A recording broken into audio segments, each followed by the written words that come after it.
c'est la fin d'une époque. Le divorce avec le système financier mondial est désormais consommé.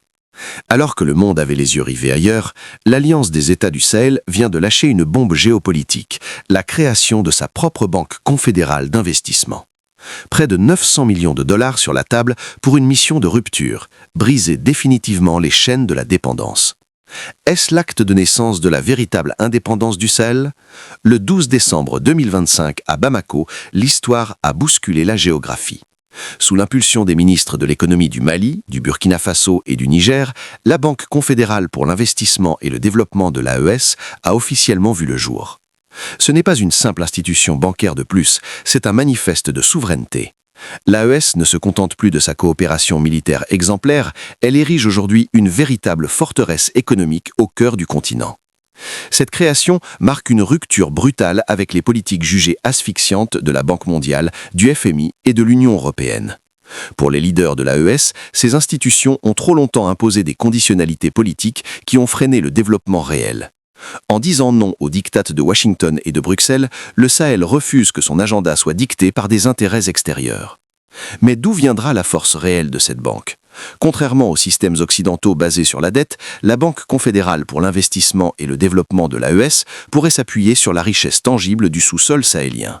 L'or du Mali, les mines du Burkina et l'uranium du Niger ne seront plus seulement exportés, ils serviront de garantie colossale pour stabiliser cette institution.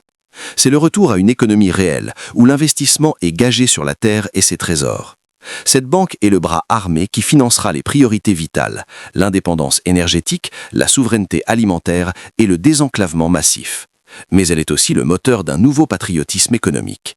Là où les banques traditionnelles refusent de prendre des risques, la Banque confédérale pour l'investissement et le développement de l'AES soutiendra les entrepreneurs locaux et les PME, devenant ainsi le premier créateur d'emplois pour la jeunesse sahélienne. Un point crucial attire l'attention, le rapport avec la BCEAO.